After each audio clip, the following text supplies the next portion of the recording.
Hi guys, it's me, Gisela again, and kakabago lang nating dumating galing sa bayan. So, ngayon guys, andito na tayo sa store at mag-display tayo ng mga stocks. So, diba, kakarating lang din nila. Tamang tama lang sa pagdating natin. Diba?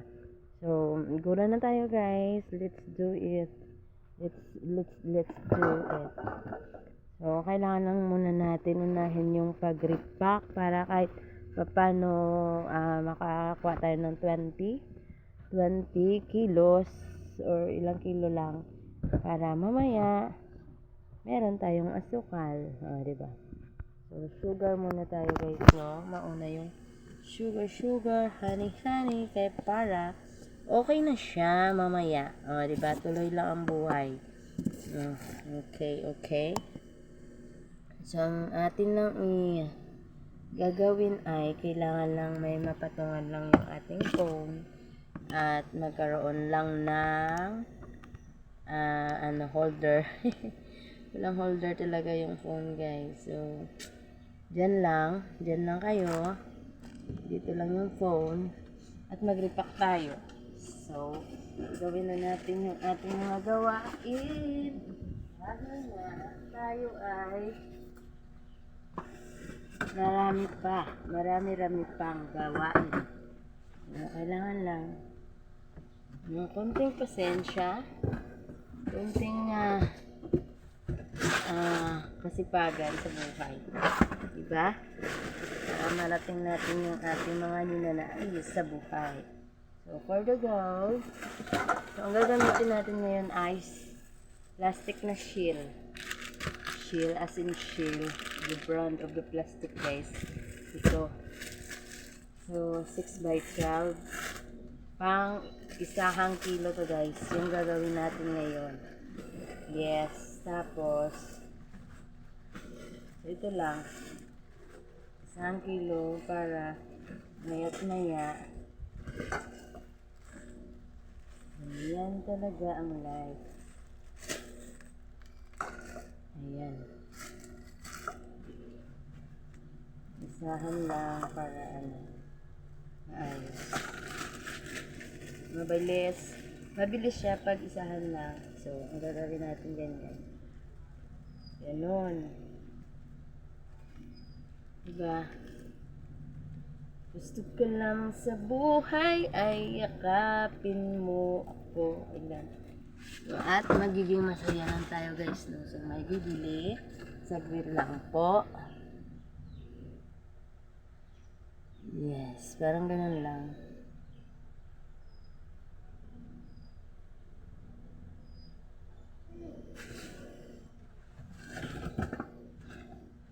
So, medyo ang daanan natin dito ay masikip dahil marami-rami tayong na-display ngayon.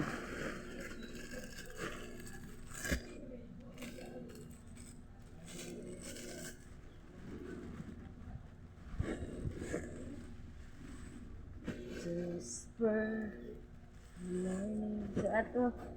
ang pangalan ng sugar natin ngayon guys ay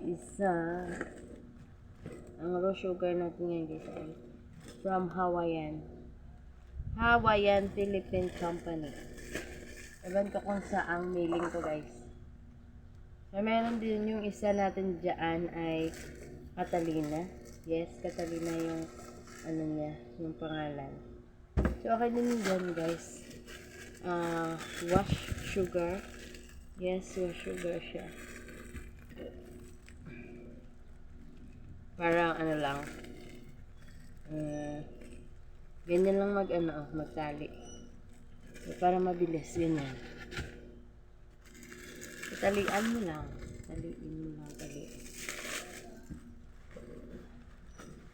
May iba dito guys, minsan nagre-repack tayo sa 1/2 kilo.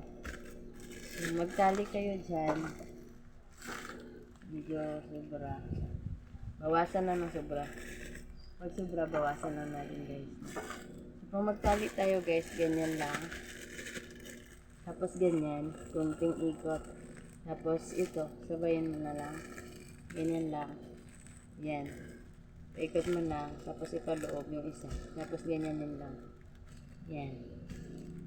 Yun, tapos na diba? Tapos may walis tingting tayo. O, kunin lang natin ito. Ipalabas natin yung, ito lang yung ipangbutas natin, palabas natin yung hangin.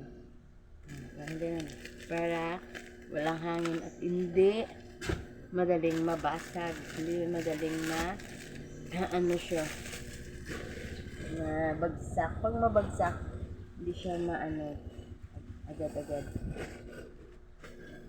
So, ayan lang.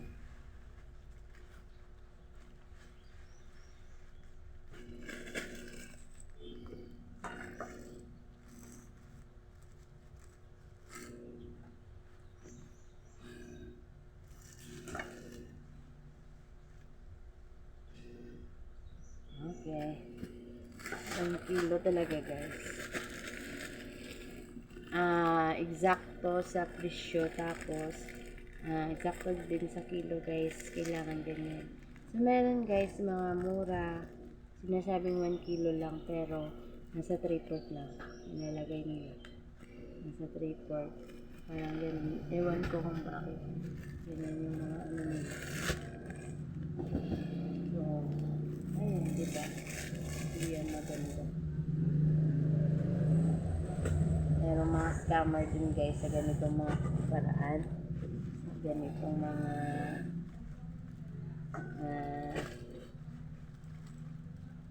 bagay. Meron. So, bali, akala mo mura. Tapos, pero nasa 3/4 lang yun.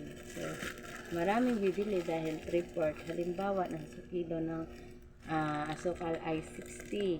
Tapos, nabibinta lang siya ng 50. Tapos, sinasabi 1 kilo.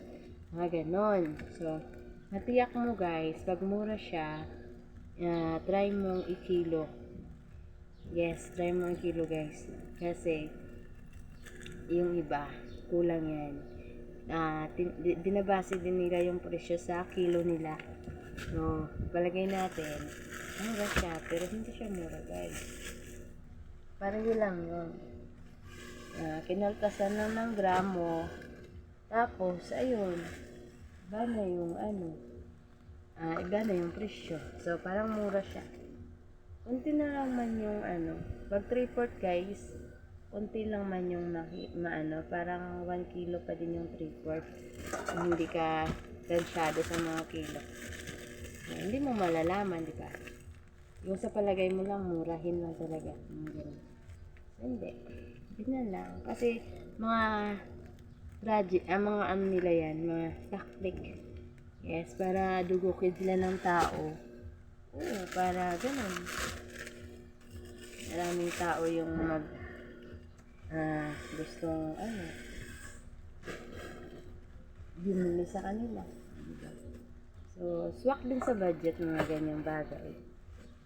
Parang ganun. Okay na din sa kanila ganyan. Meron ding may ganyang tao talaga na mga customer na gusto din ng mga ganyan. Kahit hindi nakaayon sa yung sinasabi na 1 kilo, pero mura naman, okay lang. Kasi alam naman nila na yun na. Mura siya, pero kulang yung gramo nila. At saka, ayun, okay lang. Diba? Kasi base naman sa kanilang mga pag makilo na at ibabase sa regular price talaga, ganun lang din. Ganun lang din yung price na matotal mo. Binabawasan lang. Ang pinakamasaklap doon, kung mura siya, tapos regular price siya, tapos nasa 3/4 lang siya. So, diba, masaklap yan dahil ayan, naskam ka talaga ng bongga. Kulang pa yung kilo, kulang pa yung gramo mo, tapos ayun, hindi pala kulang ang gramo, tapos nasa tamang presyo ka ngayon, sumasabay sila sa tamang presyo, diba? So, sayang. Diba, lugi tayo niyan. Okay, ayun. Tayo kasi mga negosyante, nagiging customer man tayo. Yes, at saka nagiging ano na din. Mayari din tayo ng tindahan natin. Pero magiging customer din tayo pag dating sa mall or sa ano pa. Yes. Diba? Vice versa lang yan. Yung mga dinadaanan din ng customer natin, ganyan din tayo sa kanila. Yung bumibili sila, tayo bibili din, diba? So, minsan din iwasan, maloko din tayo sa mga taong ganyan, diba?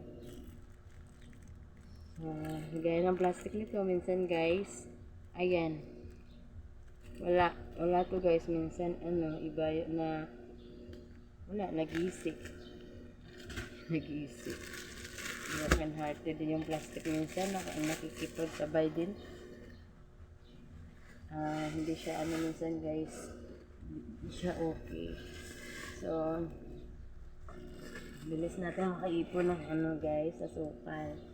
Para nakahaon na tayo, punta na tayo sa another work. Ayan, medyo marami-rami na yan guys, yung ating pang 1 kilo lang. Para mamayang gabi, half kilo na naman tayo. Para pag may bibili ngayon, hindi na ako magkikilo, diba? Okay na. So, marami-rami na siya guys. Yun. Yan. Diba? So, ayan na. Marami-rami na siya. Saka na lang. Umaya. So, ayan. So, yan yung kilo natin. So, yung ating kilo guys ay kilo. Pangalan ng ating ay Fuji talaga. So, siya talaga guys, durable. Pang matagalan to guys. Kahit may kamahalan lang siya guys. Ito yung edad ni Guro. Pang 3 kilo ko na to guys. Pang 3 timbangan ko na to guys na binili. Yung 1 kilo ko po ay yung timbangan ko ng una ay isang siya 10 years tumagal. Pero gumagana pa din. Yung kaso lang ito ito guys nasira dahil nadaganan ng mabigat na bagay, so nagbroken siya.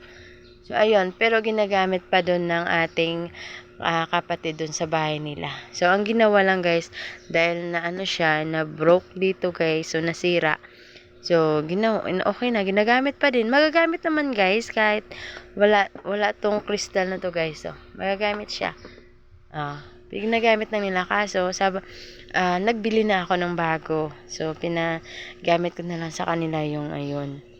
So, kung may kikiluhin lang sila, kung wala, andun lang sa kanilang bahay. Diba? Mga ganyan. So, itong brand na to guys, talaga yung ginagamit namin kasi matagalan to. Yes, yung Fuji ba yun? So, parang ganyan yung may mga So, kasi pang matagalan talaga na ganitong brand ng meron ding iba kaso lang nasa 1 year lang guys. Ito nasa 3 years, magpo 4 years na 5 years na talaga to guys ito. So na siya, matagalan talaga. So kaya okay lang kahit kamahalan kasi makabawi ka din sa years na paninilbihan niya. So, aanin mo naman yung mga mumurahin dahil madali lang yung lifespan nila. So, sayang naman, diba? Okay, guys. Thank you so much. It's me, silang nagsabi, hindi tayo sikat pero kailangan nating umangat. Bye!